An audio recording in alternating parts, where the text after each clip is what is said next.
Welcome back for another video.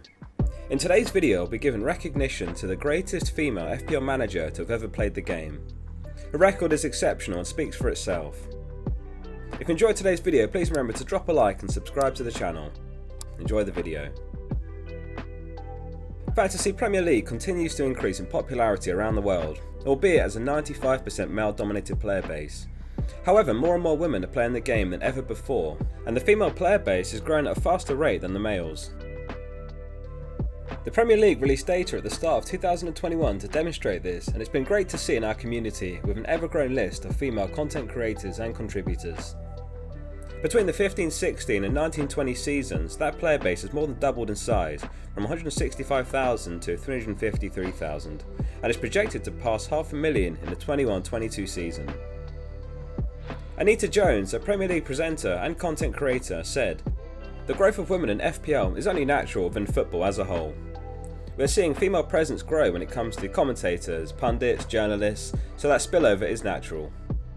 There's a long list of top contributors in the community, such as Sam Bondfield, Jules Breach, Nymphia, Holly Shand, Kelly Sommers and many others. Which brings us to Sophie, who has flown under the radar despite boasting one of the greatest records in FPL's history. A link to her socials are in the description. On this channel we have a running series which tracks the top 100 all-time FPL managers. The criteria to join our list is 7 top 10k finishes or 4 top 1k finishes, and just barely 100 managers have ever accomplished such a feat. In Sophie's case, she has 7 top 10k finishes, which includes a top 1k finish and a further 6 top 100k finishes. In 15 years playing the game, her average rank is a staggering 51k. She's the only female in the Elite 100 manager list, and when I reached out to her, she was happy to come on for an interview. Here's what she had to say. The first question was, what can you tell us about yourself? She said, I'm 30 and grew up watching and playing sport.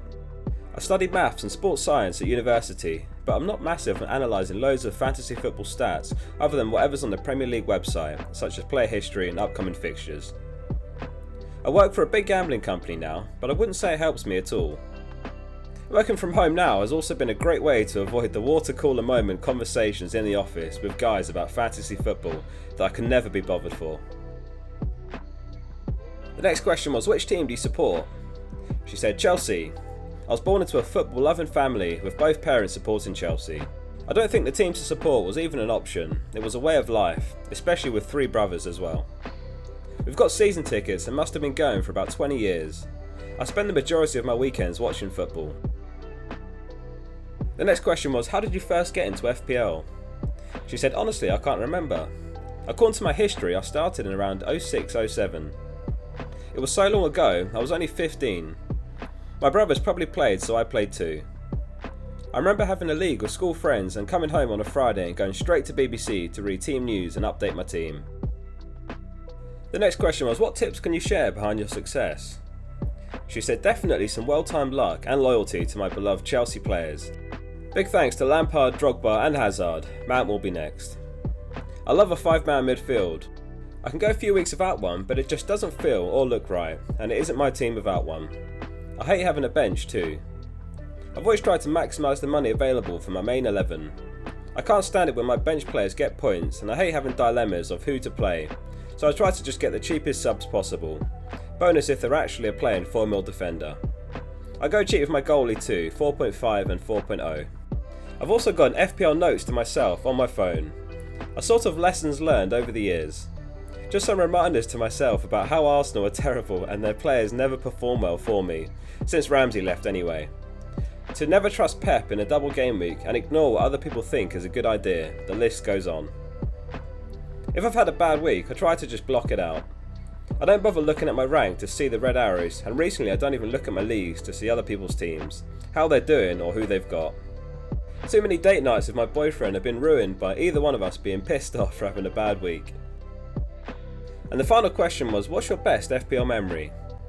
Sophie said, I'd love to say captaining Lampard when he scored 4 goals, but realistically I can't really remember that. I remember the silly things I've done though. The Chelsea fan of me has had a sudden urge to cleanse my team of Spurs players for the end of the season in May 2017. Kane then went on to score 2 consecutive hat-tricks, which I was not happy about. In 2016 I also rage bought Vardy mid-match. 5 minutes later he got a second yellow and was sent off. Memories I just have to look back at and remember to never ever do that again.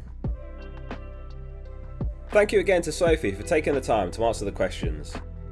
It's always great to hear a successful manager's perspective and their story. If you'd like to follow Sophie, links to her socials are in the description. For now, thank you for watching today's video. If you enjoyed it, please hit like to support the channel and subscribe for future content. I read every comment, so as always I'm keen to hear your thoughts.